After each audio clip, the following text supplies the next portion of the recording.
Hello and welcome to another episode of Run Till You're Done.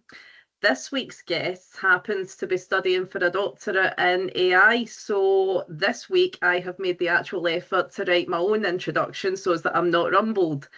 However, where do I start? He's one of the original characters in the Pyllon community, becoming a coach not long after joining. He's ran for Great Britain several times for the 24 European and World Championships. That bit I did have to AI because I wasn't sure. He's won the West Highland Way race, Rocky Raccoon 100, and holds FKTs on the Fife Coastal Path and the John Muir Way. He also co-presents the Pyllon Ultra podcast with Paul Giblin from time to time. Sorry, Mike, I do have another favourite podcast other than ours.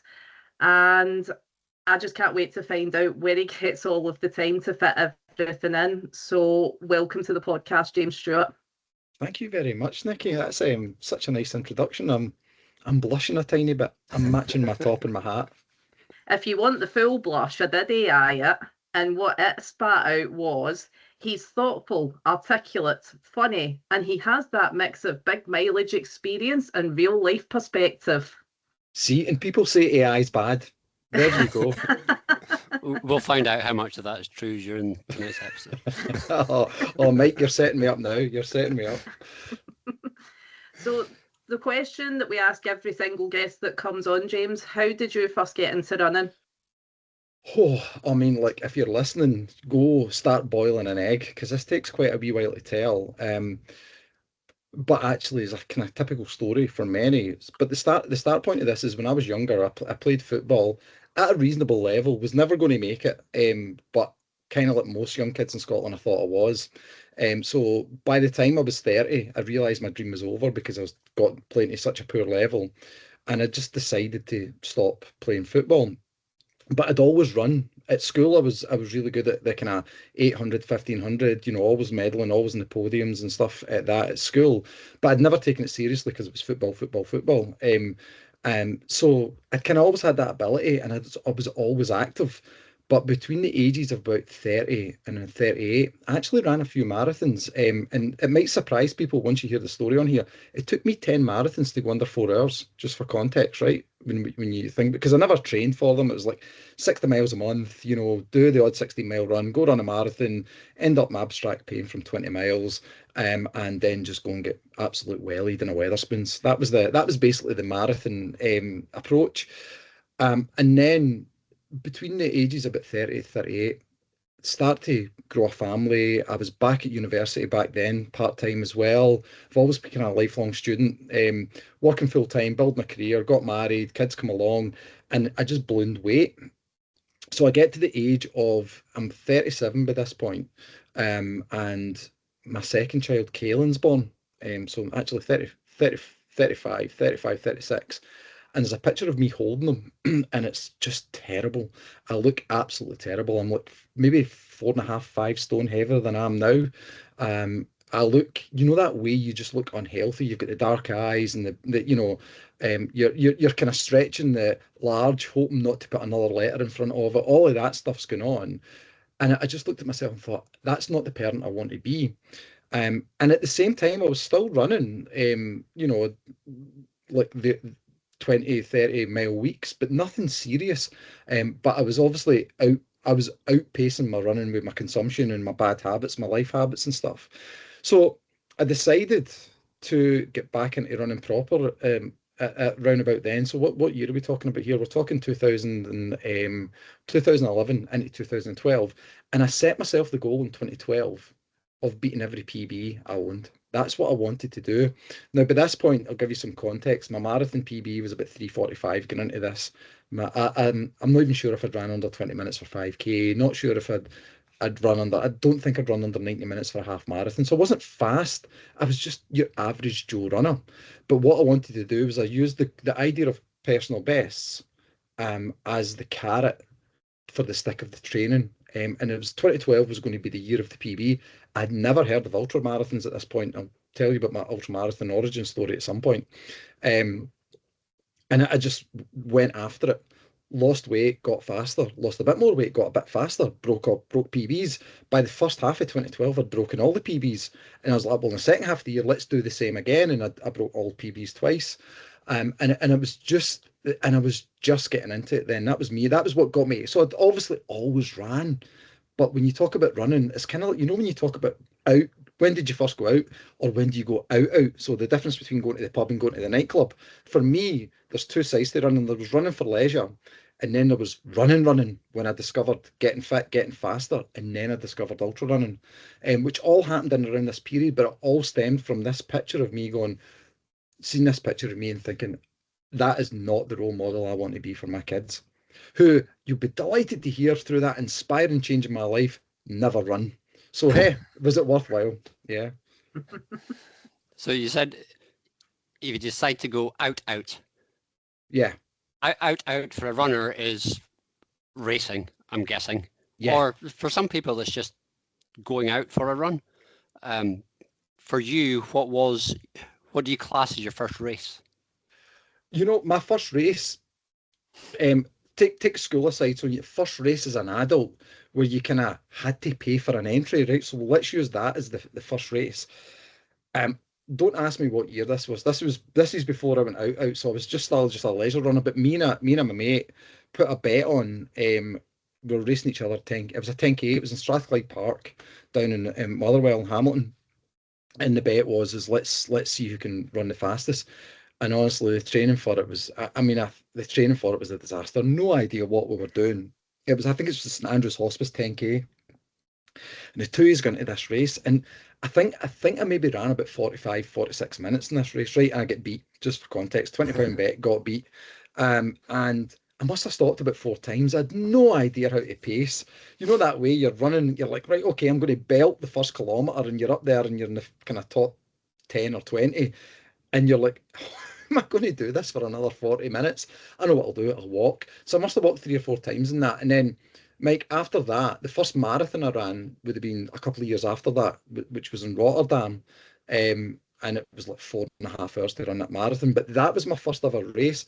And I didn't get the bug for it from that. I didn't go, oh my God, I must do races. It was just like, right, okay, we went from there straight into Glasgow. Guess where we ended up? We ended up in a Wetherspoons, which I would never frequent now, but that's a whole different story. In a Wetherspoons, eating ham, egg, and chips and drinking beer. So that was my first race experience.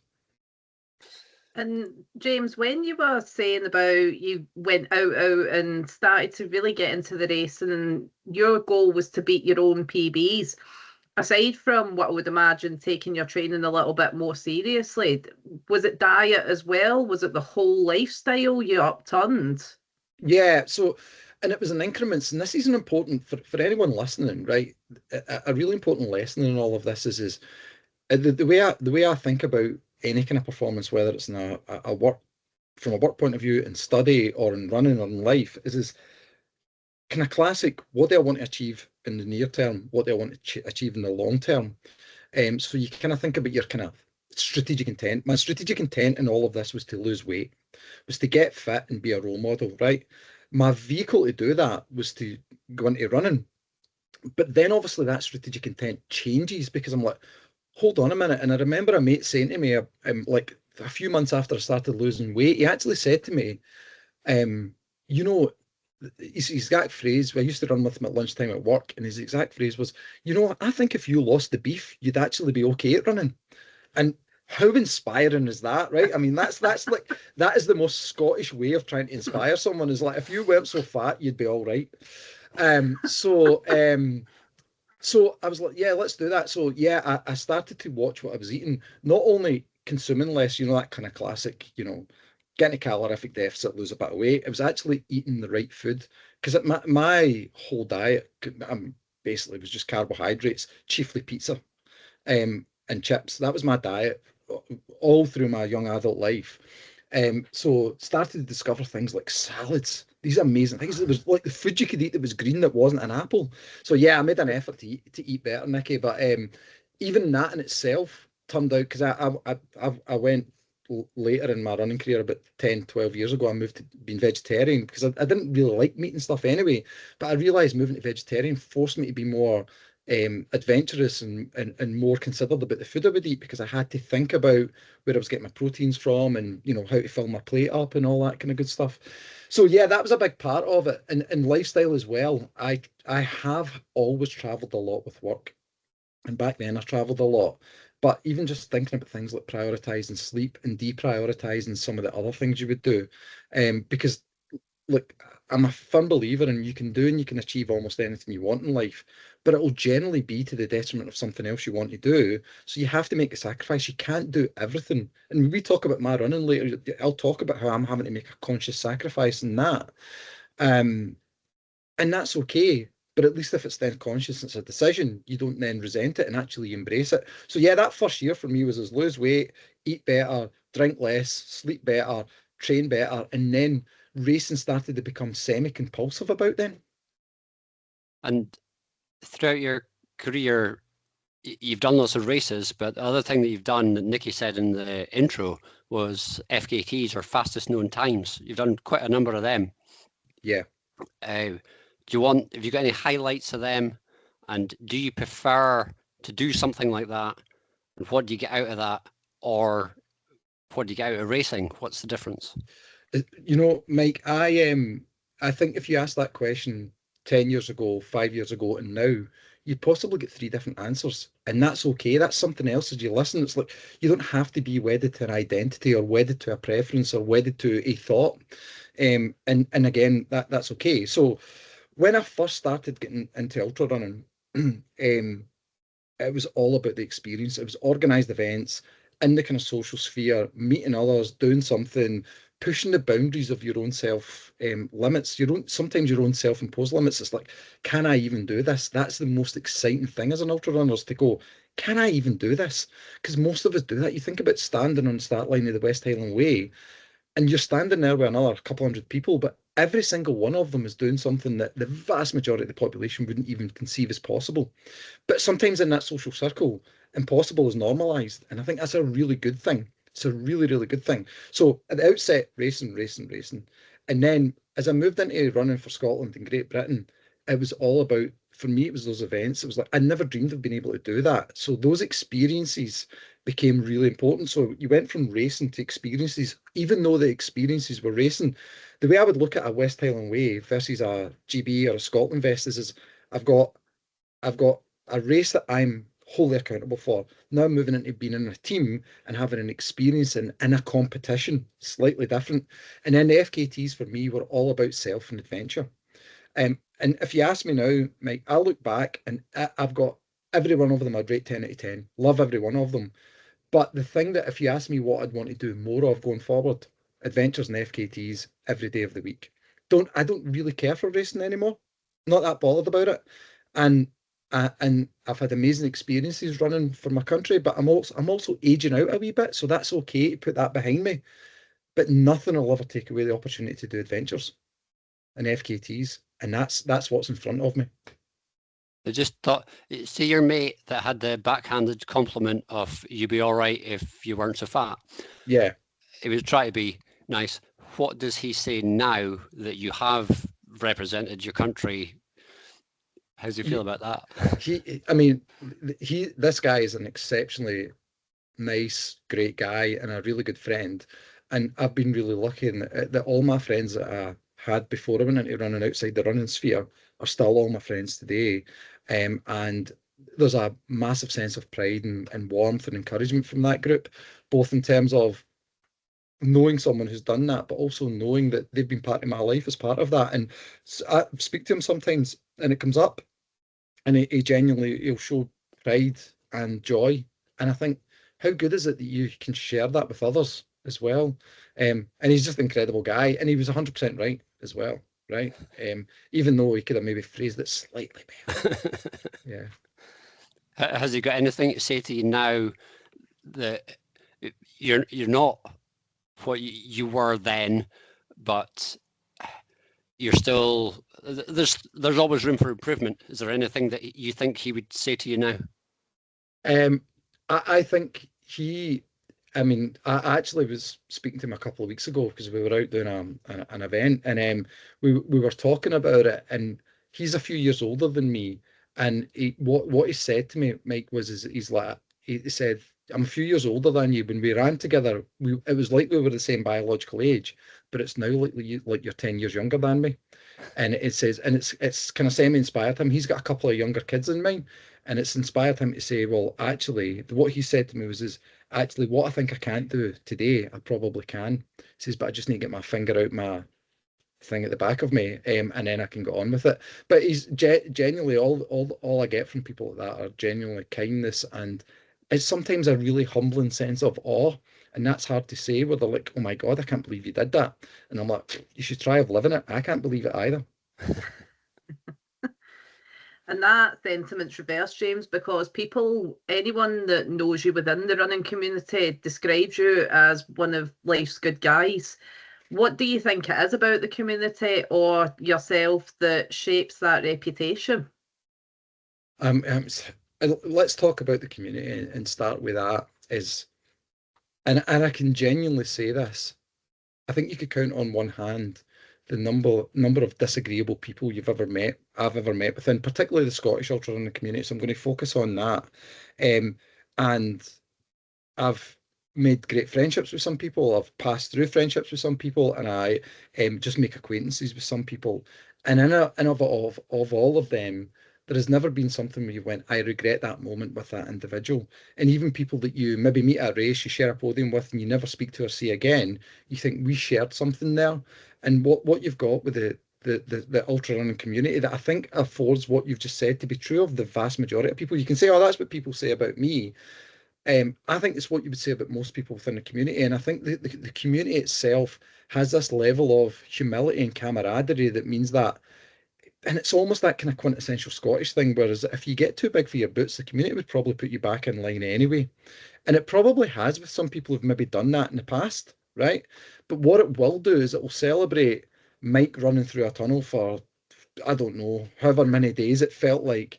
It'll celebrate people running 268 miles across Scotland. It'll celebrate when we're doing the Pyllon Endeavour because people look at it and just go, these people are just doing stuff we love and inspiring us to do more of the stuff we love. So I think the community creates the impression, not the individuals.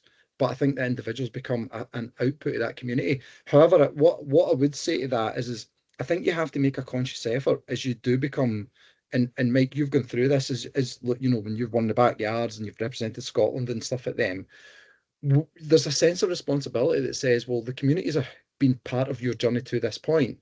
Kind of you should give back. If that's what you two are doing here, what you two are doing here is a community service, right? Where you're giving back to the community. Yeah, it's a podcast. Yeah, it gives you something to do. It's a nice project and stuff. But there's people out there that you will never ever hear from who are inspired by the words you say every week. That's what you give back. And if you live your life with that kind of level of spirit and curiosity and humility, then I think what you've just described is an inevitable outcome from you, me, them, everybody. And that's how I kind of tend to live my life because when I was younger, I was probably more angry is not the right phrase, but I used to get annoyed by things or I used to react because we all do, right? Whether it's on social media or whether it's in one-to-one conversations. And then I realized as I got older, the vast majority of people don't care for most of that, you know. And actually, what people really want to do is just live a life where they smile more than they cry. And if you can do that through a running community or through the interactions you have, then you can be part of creating that rather than being someone who derails it. And the Scottish ultra running community, I genuinely, you look at the people who volunteered races, you could turn up to any ultra and you will see you could probably have a bingo card with about 20, 30 names on it, and you'll have four corners within an hour, and you'll have a full line within an hour and a half, and you'll have a full house by the end of it. And I think that's a beautiful thing. Thank you for saying that, James. Appreciate that you think that we do. We're just doing it because we enjoy it, and if anybody else enjoys it, then great. And to second that from Mike, I just get to learn a lot as well. I get to speak to really cool people like yourself. How cool is that, right?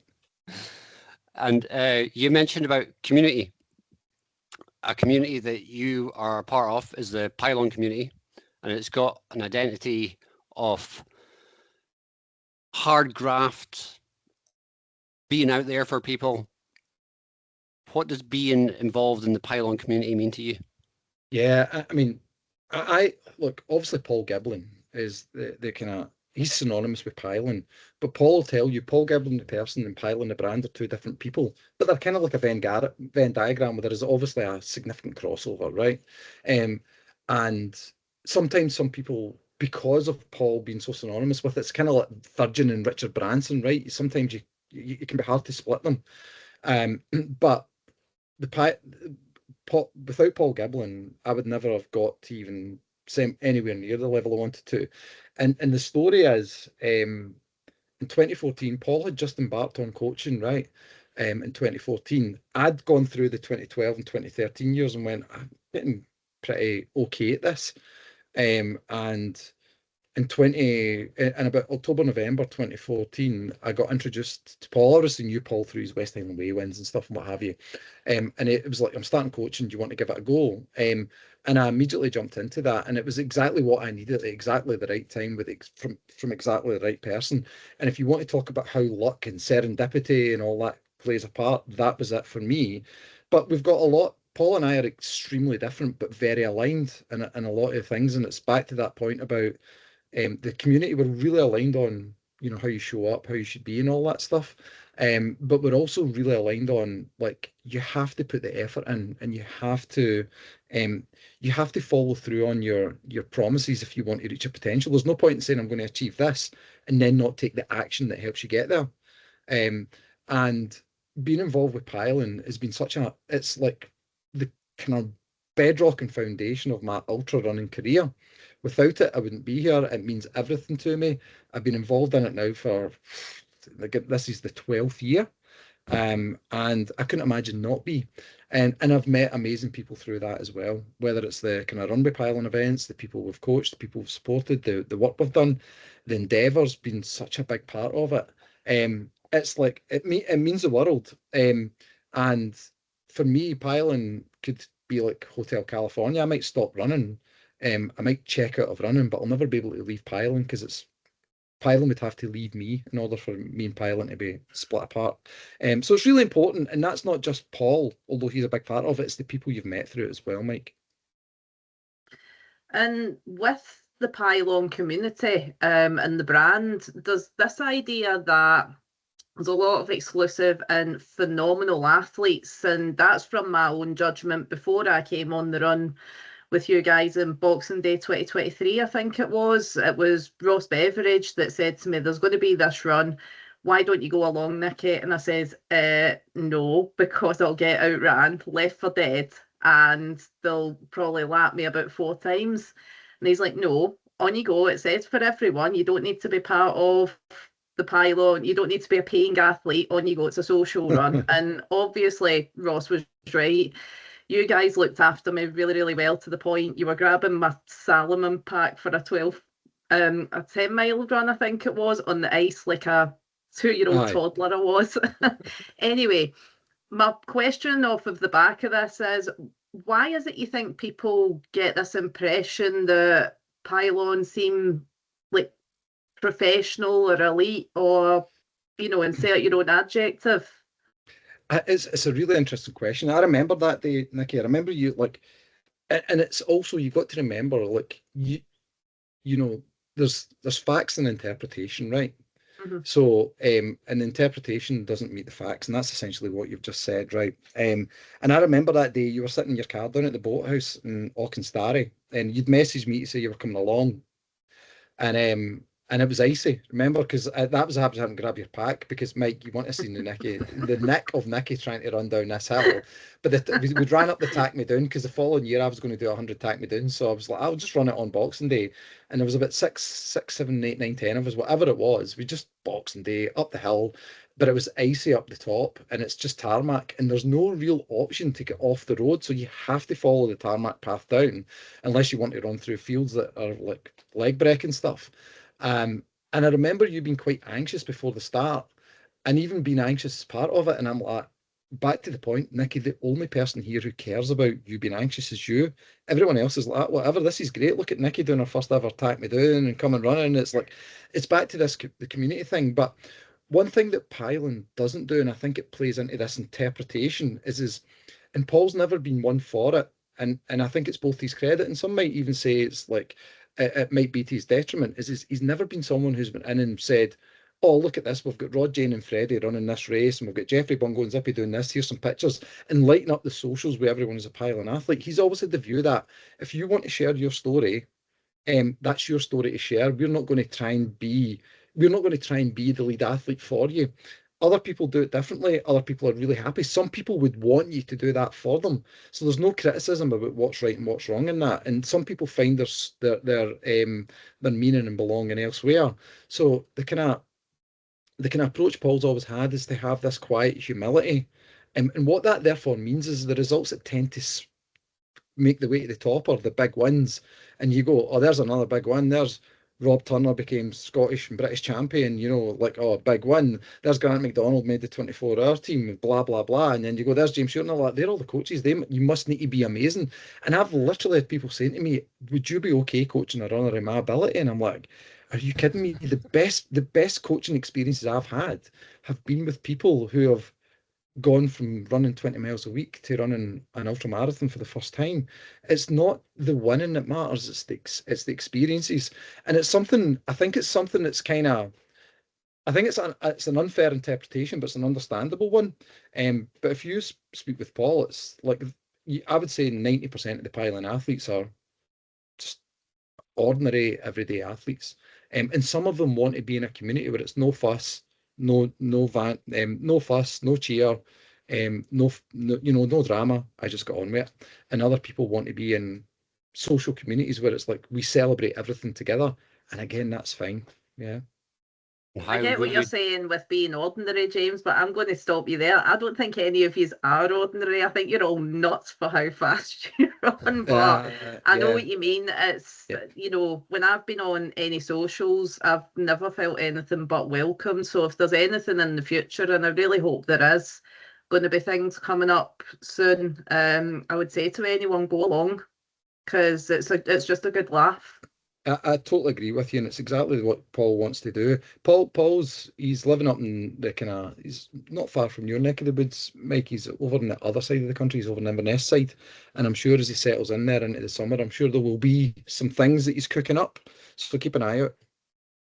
And you mentioned Endeavour races and stuff like that. What services, as it were, do Pyllon provide, and how would somebody get involved? So the best thing is look up Pyllon on socials, right? Paul will do, Paul and the coaches at Pyllon, there's a variety of things that they offer, right? A good place to start if you haven't is in the Pyllon podcast. There's like such a back catalogue of stuff there. My favourite ones that we've done have been when we've done kind of sprints and lessons, where we've done kind of structured lessons over kind of 6 to 8 weeks. They're usually 10 to 20 minutes long, and they're a really good way of kind of honing in and going deep on a topic. So you start there, you go to Pyllon, talk to me at pyllon.com is the email address where Paul will pick that up, but kind of offers the kind of weekly coaching where you get a refresh coaching every week, or there's some monthly, and there's also some structured, we'll build a coaching plan towards your race. But Paul also does is something he started recently. Paul is an exceptionally talented and creative individual. If you follow his YouTube stories and stuff, they're quite deep and personal. It's something he's been embracing since he was in New Zealand a couple of years ago. And his Substack is really good as well. Very thoughtful. And Paul sees himself, it's not a brand thing, he just sees himself occupying a different corner of the ultra market than, say, there's amazing people out there, like other people I look up to, say someone like Damien Hall. He's very gregarious, he's very proud of his campaigning, he likes to tell his stories, he's made his living through journalism, and he's making his living through journalism and ultra running, so he fuses them together. Very different people, but both just remarkable humans doing remarkable things. So something you mentioned earlier was you are vegetarian. Mm-hmm. On a daily basis, you are vegetarian. During the races, what kind of food do you have? And what kind of, it's obviously vegetarian because that's what we were just talking about. What do you normally eat on a day-to-day basis? On a day-to-day basis, so when I'm in full on training mode, if I'm in like a 16-week block and I want to get lean, mean, and ready for a race, I'm very thoughtful about what I eat. Every day, Mike, and some days I'm eating the same thing 2 or 3 days in a row, right? I'm not one of these. I'm not someone who's ever going to go to Tom's Kitchen and go, look at that. I've just the 16. I'm like, I could eat that in 15 minutes and been on my way. It's kind of like how I approach aid stations. It's like, why am I sitting in a restaurant for 3 hours? And it's like, enjoy the experience. I'm like, you kidding? So I'm a very kind of practical eater. So I think about, and when I'm kind of planning my eating out, I tend to think about it in kind of 4 blocks of the day, kind of morning, mid-morning to lunch, lunch to dinner, and then dinner beyond. I very rarely eat after like 7 o'clock at night because I'm up early the next morning. But I'm up early, so I eat early. But usually in the morning, I'm always thinking about every time I eat, I'm thinking I want to make sure there's protein in there. I want to make sure there's carbohydrates in there. I want to make sure that there's some good nutrients within there as well, and ideally some calcium as well. There are 4 things I'm always thinking about making sure are in each of those 4 blocks. I don't measure things. I don't track calories, and I don't go, right, I've only had 34 grams of protein and I wanted 36. What am I going to do now? I don't know. I'll just consume tofu till I die.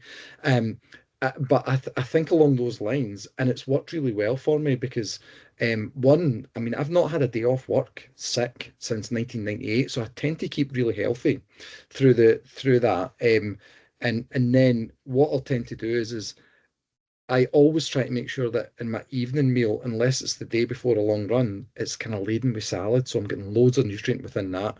And I mean, I don't know about you two, right? Sometimes you're sitting there eating a massive salad and Louise will serve it to me. Louise, that's my wife. She'll serve it to me, say, in a pasta bowl, right? So it's like this giant salad. And I'm like, I need a day off work to eat this salad. It's so big. But you know it's just really good for you. And then I'll have something like a Greek yogurt with fruit or something like that after it to get me those good nutrients, get me the calcium, get me the protein. And I need to be really conscious of that. But I've got the kind of way that I eat now is almost every day I've got eggs, nut butter, nuts, fruit, Greek yogurt. I'm getting all my protein through that. I'll be making sure there's some protein derivatives in any salad or any other food I've got. Cheese is obviously a big friend. But the big thing about becoming vegetarian, Mike, with the miles that you and I do, is I need to make sure I'm getting protein back in. Otherwise, I'm going to end up injured constantly.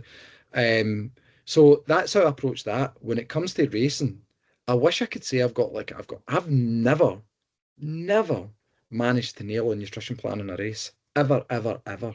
And anyone who does, I'm so jealous of you.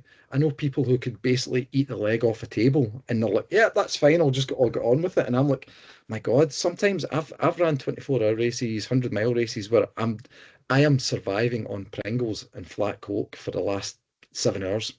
But for me, it's just sugar. During a race, it's sugar, sugar, sugar. Just get sugar in as much as possible and try and get something in that settles the stomach, ginger and all of that. Well, you won't want to hear that the race coming up that I've got at the end of March. I've got a 80-hour plan every hour. 80 years? Is that how long? Is that a backyard ultra? Backyard. Yeah. I don't know how long the race is going to last, but I'm planning for 80 plus. Yeah. See, I think a backyard. So I've toyed back and forward. I think I've maybe missed the boat on the backyard because I looked at them when they were first around, but I was still running the 24s at that point. And so my idea of the back, I'd probably want to be kind of, Mike, you're the master of this, so you'll know better than me. What put me off in the early days of the backyard was, and just you talking about, they're so different now, is I'd hate to prepare for an 80-hour race and then you only get an assist up to 26 hours and you're like, what am I going to do with all this food and all this training?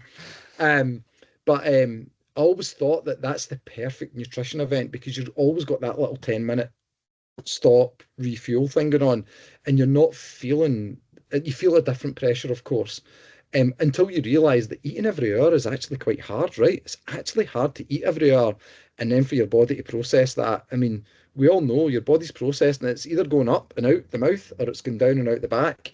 And it's really hard because you need to add in both your toilet and your consumption and all that to it. So I'm fascinated by how these Belgians and, like Carol Saba and that, how they manage this because what's the world record for the backyard now? Because 8 hours, that would be a British record, right? 8 hours. No, 95 is the British record. Oh my God. And 119 is the world record. 119. So that's basically 5 days. And where is this one, Mike? Where are you going for that? Sherwood Forest. Sherwood Forest, right? Okay. 80 hours. So there's going to be good athletes there, right? So that's what you need, though, right? Because when backyards first started up here, the likes of you were like, you were the one pushing the limit. So people were, you're hoping people can push to assist you. Now you've gone from being the assisted to maybe being the assister, which is a really cool thing, right? You're chasing people down now instead of being the guy that you're just looking for someone to do one more lap with. Pretty cool. Yeah. Sorry, I have a question as well for you, Mike. Sorry, James, this is your interview and we're now bombarding Mike with his race. How many cans of soup are you taking with you? I don't know if you're aware about this, James, but Mike has a knack of opening a cold can of soup and just sinking it. So how many in the 80-hour plan are we taking? It's usually about 4 or 5 a day. Yeah, but let's be honest about it, right? Mike, it's absolutely the right thing because you get the salt and all. Soup is just baby food in a can, right? That's all it is. And I love like seeing an ultra like a tomato soup, because like a Heinz tomato soup, none of this fancy stuff, you know. Get me a Heinz tomato soup with all that salt and all that sugar and all that badness in it. It is perfect for an ultra. You're absolutely right to go down that route, Mike. I'm but glad tomato soup, James, you can say that, you can lie to your brain and say, yes, that's gazpacho. Like, we can reason with that. Like, chunky broth, oh no. And I think I'm going to say the community is going to agree with me on that one. I am glad that I've found somebody that actually understands it. There you go. There you go. See, Mike and I are on the same wavelength. So can we go back to interviewing James now? Yeah, Mike, stop making this about you, Mike. Yeah. So, James, when you look back at everything you've done, and it is a lot, I would imagine you've probably forgotten quite a lot of it as well. Races, 24-hour events, FKTs. If I was asked this question, I would probably find it quite difficult to answer if I was you. What's a story that still makes you smile? Still makes me smile. You know, I mean, I could, yeah, there's so much you could pick out here. Like, let's dive into a couple of things. Probably the proudest there was getting a Scotland vest, right? I know running for Britain's like a bigger pinnacle, but for me, I'm fiercely patriotic, fiercely Scottish. And if you offered me one or the other, it'd be the Scotland vest every time. Yeah. And I don't mind saying that, and it's not like jingoistic or nationalistic. It's just that's my roots. That's who I am. And when I did that, I thought that was me. I'd made it. And that was, I think it was 2016 was the first time I ran for Scotland. That makes me smile, the thought of actually getting to that point. I remember like the nerves waiting to be told whether I was going to be selected, because I knew I was in consideration, and like checking your phone to see if Adrian Stott had sent a message. Every day, like, right, okay, you said it would be this week, and obviously Adrian being Adrian, sometimes things are just slightly slower than he kind of promises you, because he's such a good guy. And like, I could tell you some stories about Adrian. But that was probably the thing I'm most proud of. The thing that makes me smile is when I won Rocky Raccoon in America. I'll tell you this story. My brother and my dad come over with us. So my dad's been at a lot of the stuff with us. Hugely encouraging, and we were in Texas, right? So nobody knew who I was over there. And in that race, right, just to put some context, you had Zach Bitter, you had Ronnie Delzer, you had Mario Macias, there's a few others. I mean, you had the 50-mile world record holder, the 100-mile world record holder, there's a whole bunch of other people. And then I'm rocking up this wee kind of chubby guy from Croy who's like, all right, how's everybody going? They're like, who invited the French guy? And I'm like, I'm not French, I'm from Scotland. I just sound French, tout le monde. You know, and they're all walking about, you know, kind of carrying, because I'm in Texas, so everybody's got big, genuinely, it's like stereotypes, big hats, guns, and all that stuff. That's what it was like.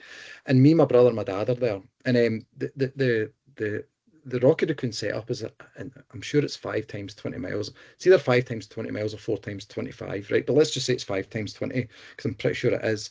And the way it worked is you kind of done this loop, and you went by this aid station called Damnation, and then you looped out and you come back to Damnation, and then you went back round to the start. So you hit damnation twice every lap. I think you hit it at 7 miles and 14 miles is the message, right? So in that race, right, I'm there. I went to that race thinking, look at all these names on this list, right? And I'm like, all I want to do is if I finish top 10 here, that would be quite the outcome. And in the second lap, we're at 30 miles, and it's me, Robbie Britton, not Robbie Britton, he wasn't there, sorry, Zach Bitter, Mario Masis, and others. There's a group of 4 or 5 years, and we're kind of running, and I'm like, why am I running with these? This is idiotic. And this old guy's coming back the other way on his first lap, and we're halfway through the second lap, and he's like suicide pace, guys, and I'm just shouting to him, F it, let's just go. And they're all like, yeah, cheering. I'm like, I have no idea what I'm doing. They're like, who is this guy? He's going to blow up. Zach Bitter goes over his ankle about a few miles later. And obviously I'm like, how you doing, Zach? He's like, I'll be okay. I'm like, you're left. So I just left him because I thought he was going to be okay and he would catch us up. And the rest of the group moved on. And before you know it, I'm running in second place in this race. So there's a guy who's taking a lead, maybe 4 or 5 minute lead. And we get into the final, out for the final lap. So this is at 80 miles. And then there's an aid station about 3 miles outside, because it's America, right? There's an aid station every 3 miles, because you can't go more than 30 minutes without eating. So there's an aid station 30 miles out, 3 miles out. And I go by it, and the guy at the aid station is like, you're in the lead. And I'm like, how's that possible? Because he's like, no, he's withdrawn. So I've went from being the hunter to the hunted, which is a very different experience, right? When you're in a race. But the guy who's behind me, a guy Ronnie, he's behind me. He's only 4 or 5 minutes behind me. So I'm 4 or 5 minutes behind the leader, 4 or 5 minutes ahead of the guy in third. All of a sudden now I'm the leader, the guy's 4 or 5 minutes behind me. But I'm starting to feel terrible. It's the last 20 minutes, 20 miles, 100-mile race. And I get to damnation, right? So remember, my dad and my brother, they've spent me nightmare with flights. Flights were cancelled the day on the way over, but we get there anyway. So they've given up a whole bunch of time, spent a whole bunch of money to come with us out to this event, staying at like a classic American motel, right? We're like, where you're having to shuffle the cockroaches over for comfort in the bed and stuff. And it's like, honestly, let's just say we weren't living it up. And I gets to damnation at 87 miles. And I'm at to my brother, he's at damnation. So he's seen me twice every lap, and my dad's waiting at the start, and they're just fueling me. I didn't use an aid station once in this race. So I'm just like, bang, fuel me, throw me tailwind, throw me whatever I'm having. I get to my brother at 87 miles, and he's like, my brother is like, he's like, you've both met me, right? I'm like 5'7", just over 10 and a half stone. He's actually lost about 100 pounds in the last 6 months, but he's like 6'2". He was probably in the mid-20s in stone. He's lost a lot of weight, so he's getting really fit, which is brilliant to see. So he's just standing there. He could be from Texas, right? And he's bought a 10-gallon hat or whatever it is equivalent. So he sees me come through. I was like, when I come back round, just tell me how far ahead of the guy I was when I come back round. And so I'm back round, and all I'm waiting on is the guy in second place overtaking me. That's all I'm waiting on. I'm just waiting on it. You can out doing this loop, and it's really lonely out there. At this point, it's starting to get dark, and I'm doing this loop, and I come back round, and and this is a bit that makes me smile. My brother says to me, my dad's phoned down, and he says, it doesn't matter how far ahead you are. He says, you've just to run like you've never run before, and you'll be fine. So didn't know how far behind the guy, and it turns out the guy was actually slowing behind me, but I did not know that. But what had happened, right? So after that, I'm just like, I put the boot down, right? And I'm running like maybe 8-minute miles pace at this pace. I'm at 93 miles in the race, but I'm like, and I'm saying to myself, the pain will go away, the pain will go away, the pain will go away. And that was my mantra to finish the race. Little did I know, the guy behind me, who's running in second place, really nice guy, Ronnie Delzer, his name is. His crew had clocked that my brother was there. So they're over at my brother going, who is this guy? What's he done? And my brother knows nothing about running. About ultra running. He's like, I don't know. He does these things where he runs on a track for like 24 hours and stuff. And they're like, oh, how far's he run? He's like, I don't know, like 260 kilometers. Is that a lot? And he's actually gaslighting them without even knowing that he's gaslighting them. They're like, oh my God, this guy, basically they knew I had chops, right? So instead of thinking I was going to blow up, they're like, oh no, so we need to chase this guy down. So in the end, so I get over the line, I cross the line. And what makes me smile about all of that is we'd gone through a period before this, right? And it's in the public domain, it's well known.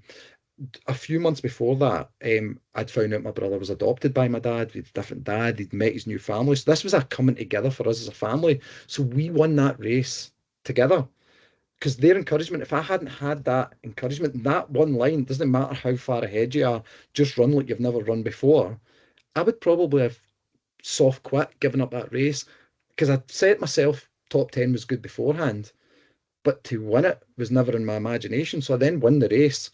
And what's brilliant, it's still out in the fence out in the back here. I got this metal owl for winning. And the guy Ronnie finished second because it was the US National Trail 100-mile championships. That's why you had all the best American runners in there.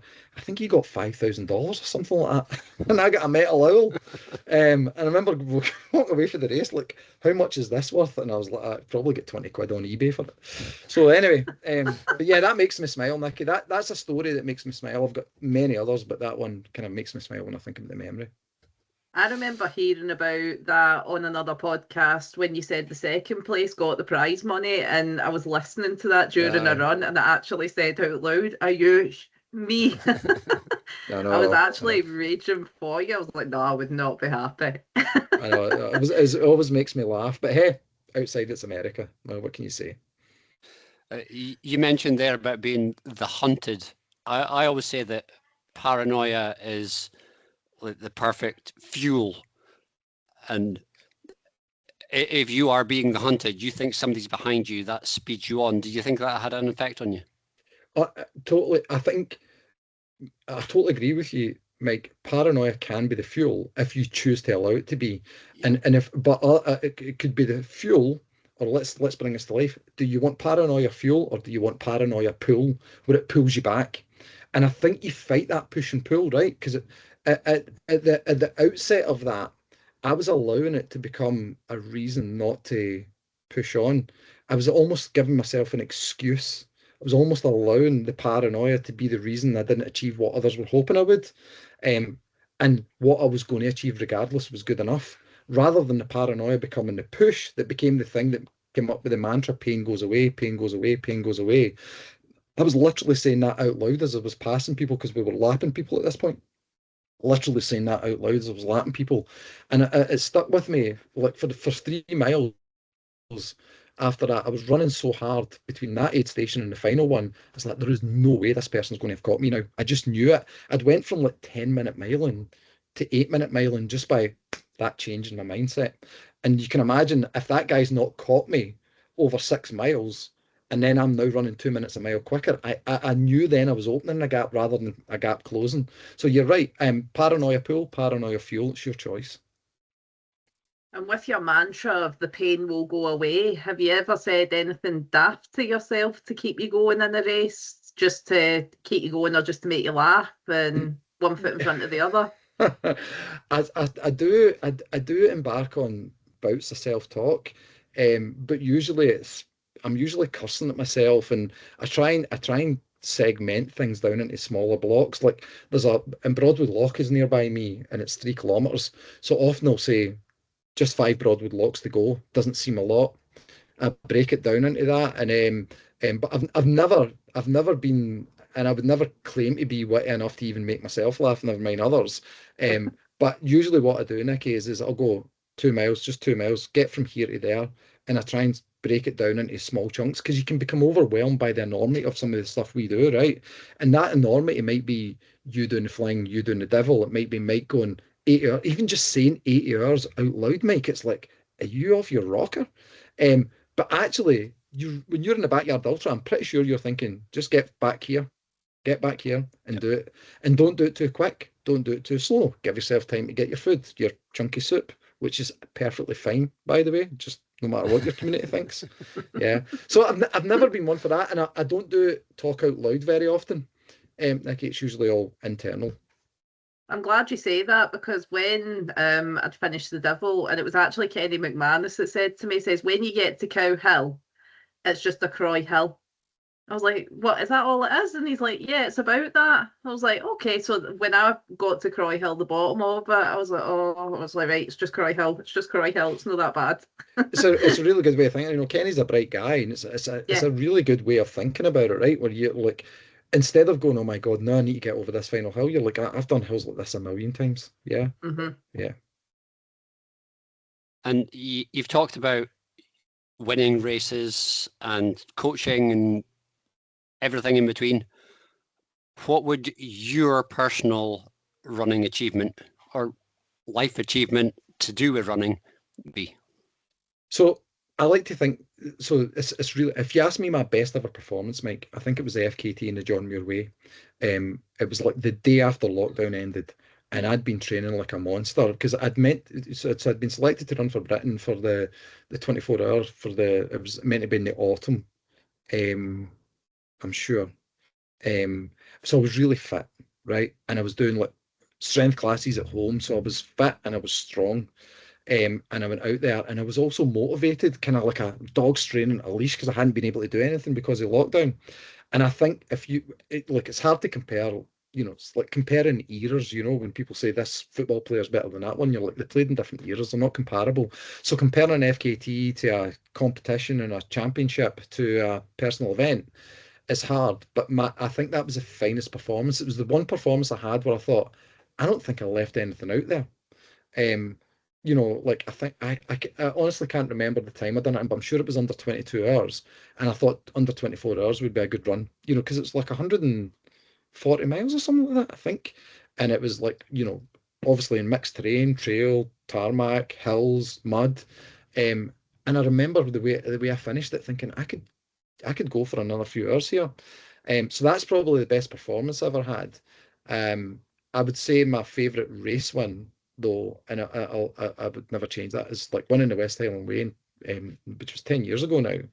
Will never leave me. In the sense that it was kind of like, I remember someone saying to me, "Is like, you've came from nowhere to win that race, like it was an overnight sensation." And I was like, actually, I've been training really hard for the last 5 years, you know, that way. But it felt like an outcome. It was like a breakout, and that was so true. I mean, I'd ran for Scotland earlier that year, and I'd done some other stuff as well. I'd broken course records at different races, but that was the one where it was like, oh my God, it grabbed people's attention, and it grabbed my own attention. It made me feel um, incredible. And probably my favourite competition was when we won the silver medal at the 24-hour Euros in 2018. That was in Romania. There's a whole story behind that, which I could tell either now or another time. But the what led up to that event and what happened in that event and what it meant, it is literally the only medal I still own is the silver medal from that event. I don't even, by the way, I know this will be sacrosanct to a lot of people. I don't even own any of the belt buckles from races I've run, or I gave them all away, or this is the one that will really get people. And like, if you're holding a cup just now and you're a fan, put it down. I don't have my West Highland Way goblets or trophies. I don't have any of that. Because I don't really need visual artifacts for what's up here. Yeah. So I'll tend to give them away to my crews or people who have supported me because I want to show the appreciation to say, well, I earned this, but really we earned this. So I think my dad's got one of my goblets, someone's got another one, belt buckles, other people have got them. James, if you're doing the West Highland Way again, can I crew you? No, he's desperate for a goblet. Yeah. You said that somebody said to you, you came from nowhere. Do you think that's a compliment, like the other person that said you would be good if you weren't fat? You came from nowhere, but it's just because they didn't see your training. Yeah. I think you know what that is, Mike. You remember we said earlier, facts and interpretation. Their interpretation was I came from nowhere, but actually, if you've been paying attention, I'd ran the 100k for Scotland. I'd won. You and I raced at Glenmore the year before when I broke the course record at that. I broke the course record at Clydestride as well, which still stands now because I don't think that race will ever happen again. So I'm claiming that. And I'd done some really decent things, but it still feels like you've come from nowhere because um, in 2012, I said if the only reason I'll ever do the West Highland Way is if I believe I can do it in under 24 hours. I'll never do it otherwise. And obviously I don't know, just over 15 hours that year. And so, yeah, I actually surprised myself as much as anyone else. The difference being is I lived the surprise. Those people that was just like, oh my God, this guy here. So if you weren't paying attention, yeah, it's fine. But the reality is if you were, and Adrian Stott, he was before the race, I mean, I think Hal Connor and oh God, there was another really, really accomplished American runner come over that year. There was quite a lot of good runners in it that year. And I wasn't even in the top five going through Robert Denon because people were just shot out of cannon. But Adrian called it. He actually called it to me beforehand, and he called it in his preview. And I think that's when you know when a guy like that's got his ears down, you know it's not a surprise. It's just you've not been paying attention. With your John Muir FKT, James, this isn't on the question set, but I just wonder, the John Muir Way passes quite near to where you live and train. Mhm. When you ran that section, was it quite comforting to run that section of it? Yeah, because like there was loads of. Remember, first day after lockdown, so in theory you weren't allowed to mix houses and stuff. And so at the start, Paul Giblin ran with me for a bit at the start. Um, but what I didn't want to do was have big crowds of people running with me, and I didn't want big crowds of people hanging around. But I had a tracker, and honestly, like I don't think apart from some lonely sections in the canal. I either had company or passed someone every mile or so, almost all the way there. It was brilliant. Um, it was really, really good to see all of that. But coming through Croy, of course, there was loads of people, and my family were there, and there's people I knew, and coming up over because the way the John Muir Way goes, you can like the psychopath is just keep going along the canal, and it's like, no, oh, you're running it, you can go up over these hills and through the mud, and you can go up over the Roman fort and then down the big hill at the other side. So like there, Jerry Healy met me there. He ran with me for a while, and then I picked up Robert Rogerson, who's like, if you don't know Robert Rogerson, they've just renamed the Kirky Olympians 12.5K after him. Was like absolute local legend in the kind of club running community. And then there was Sharon and Michael McPherson, are two people I know. They were waiting for me to take photos, and then I met a mate and blah blah blah. All of that was great because as you come through that central belt, it was like that was where my friends and family were. And then as you get into like Edinburgh, there was just random people popping up, and I'm like, oh my God, I've not seen you for years. Adrian Stott, again, mentioning him, he was on the bike. Keith Keith Hughes, he ran up over Costoffen Hill with me. I was dying at that point, and he never shut up the whole way. It was brilliant because that was just what you needed at that point. And then Helen Faulkner and our man, they met me. It was just all of that. And I ran the last 50K with Bob Turner, which was a delight. So Bob, we'd pre-planned that, and Bob says, I'll come out and do the last 50K with you. So he got me from Musselburgh down to Dunbar. Um, that was in the witching hours. But you know the most incredible thing in all of that, because you've ran all of that, you've met all your own community, and then you make this new community who I still speak to today. And you're going to have to forgive me, I can't remember the guy's name now off the top of my head. But at the foot of North Berwick Law, this old guy, it's terrible, I can't remember his name because he's like a legend. He's in his early 70s, and he ran with us from North Berwick Law halfway to Dunbar and then ran back. That was like, I'll just do my long run with you guys. And I'm like, I can't keep up with this guy. You know, he was so good. And meeting people like that, truly, because this guy's like a legendary club runner. So I didn't know them. And you're like, holy moly, this is touching people. And I think the timing was perfect. First day after lockdown, everybody was like, I want dot watching, I want races. We've missed all of that. But yeah, running through Croy was pretty special. And you know what I got, Mike? Coming into a place called Twecker, right? Scotter Beach. That's a joke for anybody if you're Twecker listening. You come into Twecker, and then you go up over the Antonine Wall. You know what I got off my wife and kids at Twecker? A tin of tomato soup. Tin of tomato soup. So it works for you. Yeah, exactly. Rocket fuel it was. Yeah. Yeah, it was pissing down. See the first half of that run, it absolutely chucked it with rain all the way to about Bonnybridge, which would be 45, about 60 miles in, and it absolutely soaked. And then from then in, it was beautiful. And I think I would rather it was that way around. But I had to change my shoes like 3 times because they were so wet. so wet. I eventually put the same shoes on I started with because at least they did a chance to dry out. But yeah, it was quite the day. And I would imagine this answer's changed for you from when you started running to now, but right now, the James Stewart of today, why do you run? So why I ran, why I started running, and this is back to this strategic intent. I was running to lose weight. Then I was running to break PBs. Then I was running to improve performance, right? So because I think break PBs is one thing. I started to measure performance through positioning within a field, because it's one thing going I ran 40 minutes for a 10K, but if I run 40 minutes in a local 10K or 40 minutes in a national 10K, it's different, right? Competition. So I started saying, what I'd love to do is be consistently in the top 10% of races. So if the race has got 3,000 people in it, top 300. If the race has got 30 people in it, top 3. And that's what I started to get into. And then I discovered ultra running. And I was like, right, now I want to move from participation to performance. And so then I was running to perform, and then I was running to get better, and then I was running to win races, and then I was running to wear vests, and then I was running to break FKTs. Now, today, I run to stay fit, be happy, and just kind of maintain balance in my life, because I'm exceptionally busy with a number of things. But running for me is like the foundation on which all my non-running performance comes from, whether it's as a father, a colleague at work, or as a student, or anything else in between. Because without that, I'm not as mentally well balanced. My energy, the less I run, the less energy I have. It's like there'll be some sort of paradoxical term used by some psychologists for this, like Schrodinger's runner. You know, does a runner even run if nobody sees him run, if it's not on Strava?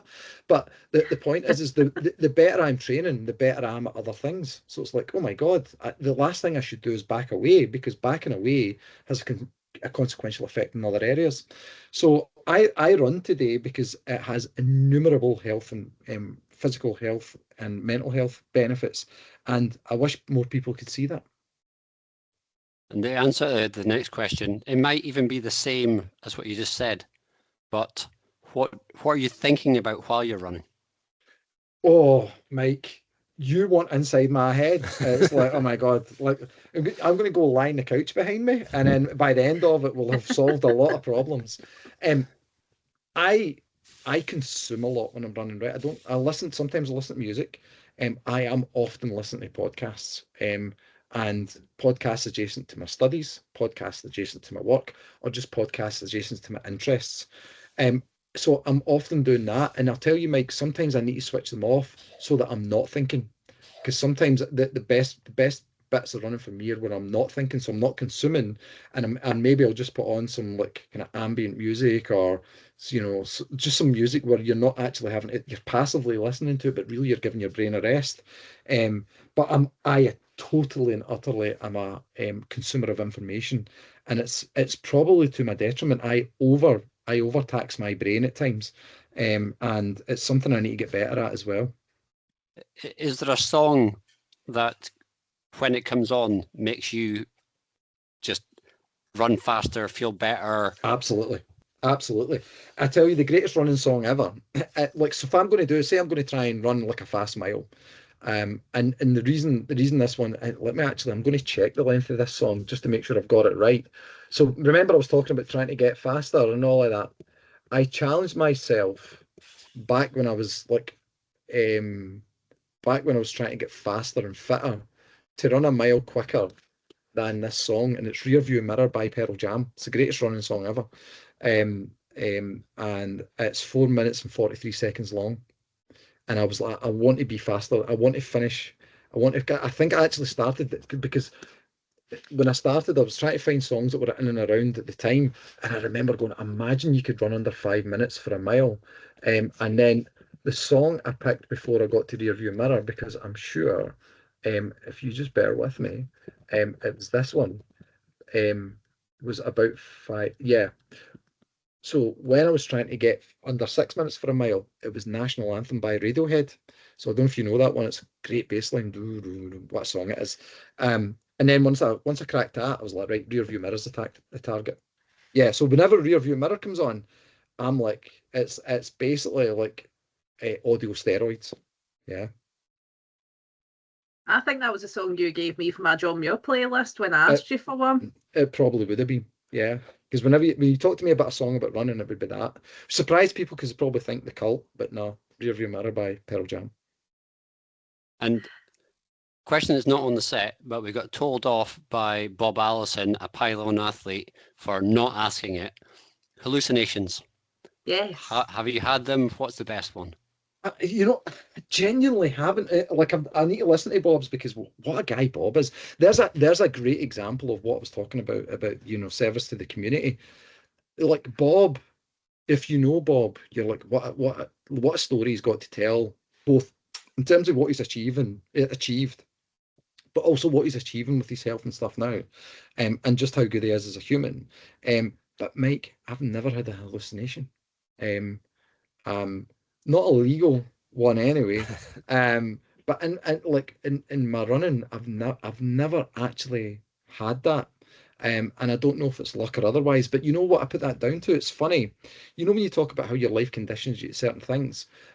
Remember I was talking about back when I was chunky and heavy and I was doing a lot of traveling. What I was doing a lot then was I worked in project management back then, doing lots of infrastructure change projects. So we would go into like call centres and you would have Friday to Monday to rip out the infrastructure, replace it, test it all. So a lot of times you weren't sleeping during these periods. So I ended up conditioned to being able to go for 24, 36 hours without sleep. So I never suffer from jet lag or anything like that because I'm just like jet lag. See, for me, jet lag's just like doing a 24-hour race. It's like, just get your sleep when you can. Um, so I think I'm blessed never to have had that, but I've never been stupid enough to do a race where you eat soup for 80 hours. So maybe if I did what you did, I would have some hallucinations, you know? Well, I've never had hallucinations either, and I always put it down to I've never pushed far enough to get it. Ah, right, okay. So what you're saying is that I'm just hearing you saying I've not tried hard enough, Mike. You know, that's the equivalent of the guy saying, oh, if I wasn't so fat. That's my Yeah, you're not trying hard enough, James. You got to try. You got to do a backyard ultra and go a lot further. maybe one day. Maybe one day. Yeah. When you asked that, Mike, the immediate thought that came into my head was he doesn't run long enough to hallucinate because he's so fast. But that actually leads me to my question. Have you ran longer than 24 hours? Nope. Furthest I've ever ran is 160 odd miles in 24 hours. So no, I've never done that. My only route to doing that, I'm not interested in. I mean, I've done multi-day stuff where we've done like the Pyllon Ultras and endeavours where you are actually, it's like you're moving for that long, but you're not actually physically running a lot of it. You've got breaks and you've got natural kind of fire breaks in what you're doing. But no, 24 hours is the longest I've ever ran for. Yeah. And do you still have any races that are on a bucket list or any dream races that you'd still like to do? Yeah, my one regret is that I've never done Western States. And when I won Rocky Raccoon, I'm not 100% sure. Rocky Raccoon used to be a golden ticket race for Western States, but I couldn't accept. And I'm not even sure if it was that year because I'd been selected to run for Britain. So I had the choice between GB and Western States. And back then you're like, it's inevitable. I'll end up qualifying for Western States again. But I've never actually put myself in a position. I've entered it a couple of times with tickets. But that's the one race that I'd love to have done that because it was one of the races that got me hooked on 100-mile racing. But in a funny sort of way, Nicky, the way I look at a question like that is like it's quite reductive to regret things you haven't done when you've done so much that you want to celebrate. So and the reality is if I'd wanted to do it enough, I would have. And that's back to you can do anything you want so long as you give up something else to achieve it. So if I wanted to do, say, Western States, I would run enough 100-mile races, get enough qualifiers, keep making sure I'm doing them to get to the point where you inevitably get in because of the way the ticketing system works. But it hasn't actually mattered that much. Yeah. But it's the one I'd love to do. And next question is, it's often a hard question to ask. Is there anybody that you would like to go for a run with, whether they're alive or not, fictional or real? So, Mike, the person who's inspired a lot of the stuff that I do is, so you talked about my dad earlier. It's through this journey of me getting fit, he got fit. And we then were able to do some runs together, which was brilliant. He'd come out and do some of the Pyllon runs. He came to some of the Pyllon weekends. And he wouldn't go on all the long runs, but he'd be able to do the 10K, the 12K. Got himself back up to running sub 2 hours and a half marathon in his 60s, which I think is really good. Subsequently, he had operations in both his feet, basically Franken feet, right? He had to get bones filed and all that stuff. It's like, oh my God. He had to basically buy Hocus. That's how big his feet got. And